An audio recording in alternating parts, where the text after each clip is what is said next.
So in this presentation, we are basically looking at active transport. We want to know what active transport is, what are the requirements for active transport, and what are the factors that actually influence active transport. Why is it very, very important? And we look at this scenario. So you have a child who is suffering from chronic diarrhea.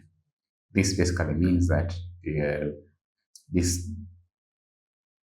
this child has been passing regular loose stool for an extended period of time.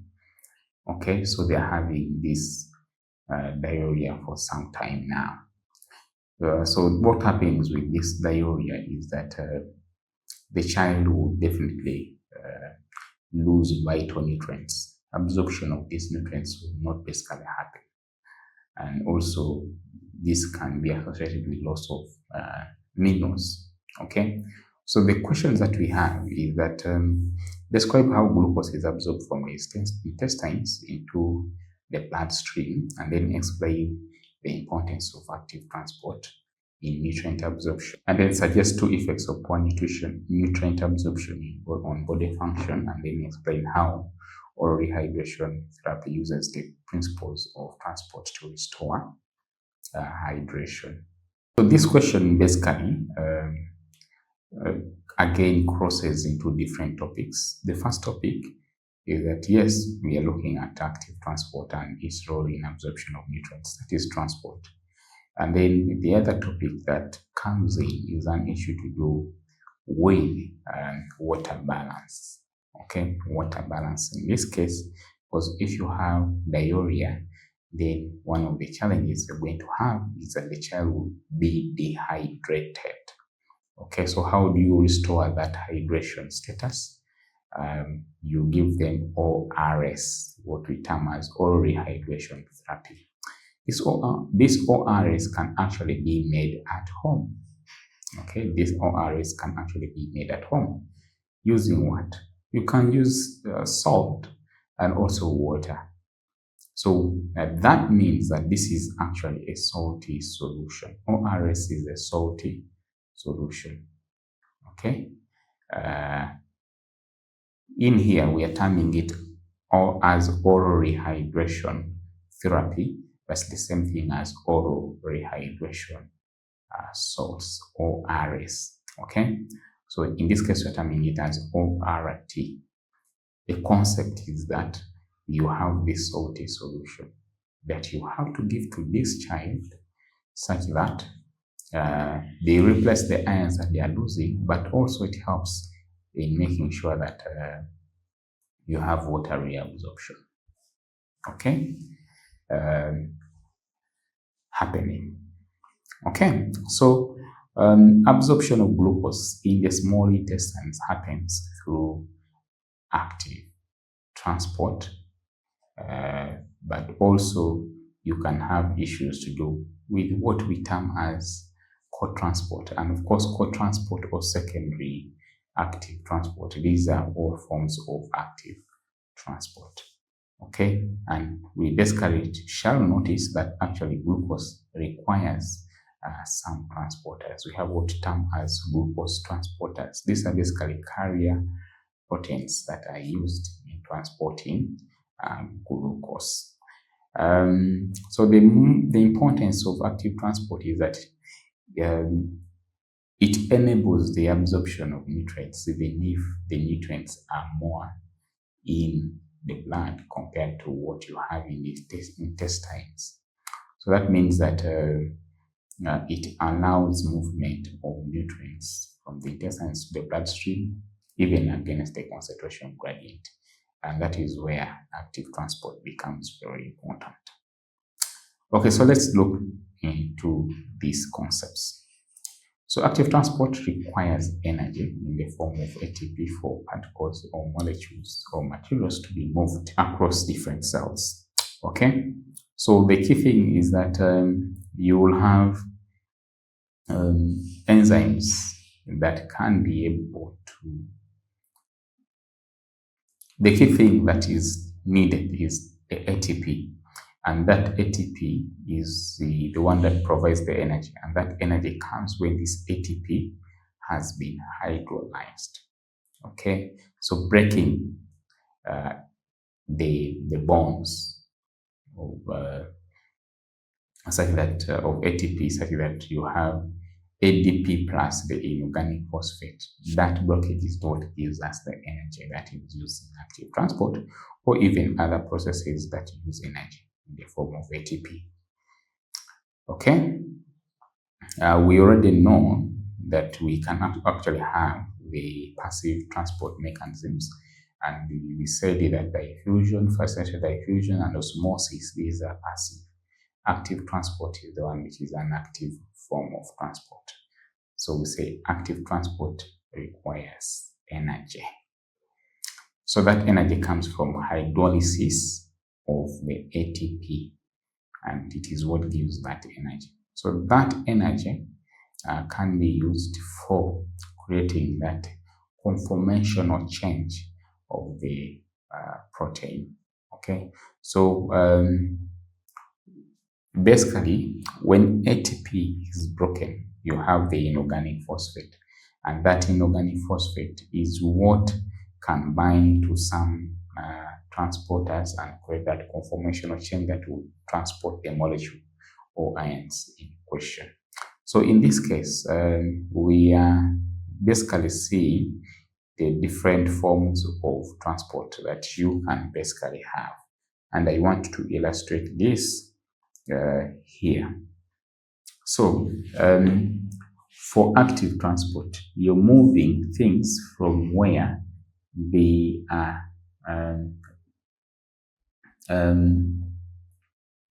you're moving things against the concentration gradient. So you're moving them from where they are low to where they are high. Okay, where they are low to where they are high. So you're moving things from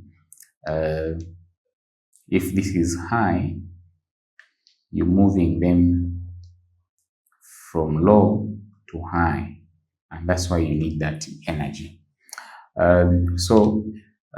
If they just move without any carrier protein, then that is simple diffusion that you see there. If you need any carrier protein but not use ATP, that is facilitated diffusion. So these two are all passive transport mechanisms. And then when it comes to the fact that you now need to use ATP, so that means that ATP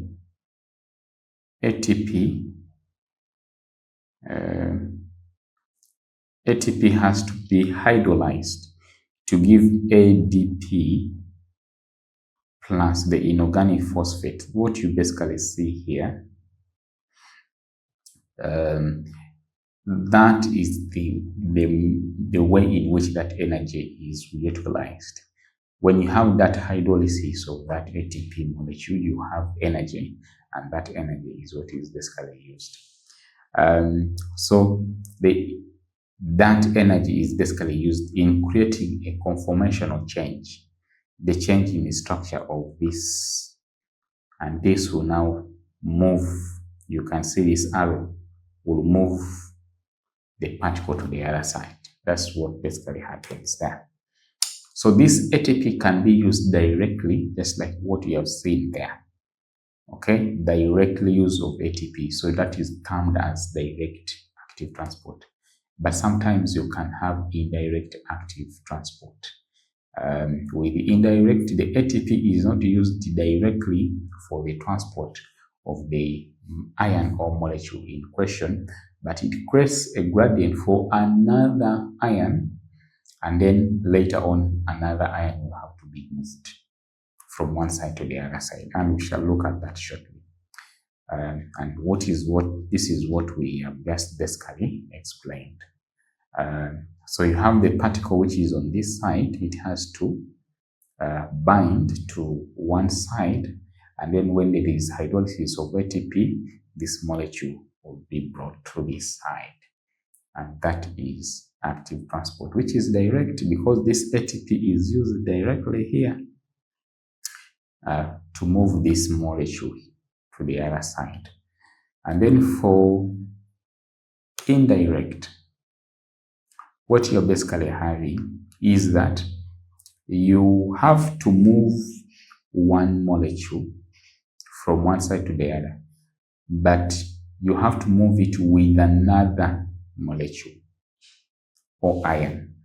Okay, so in this case, you are having sodium being pumped using ATP such that it is moved to another side.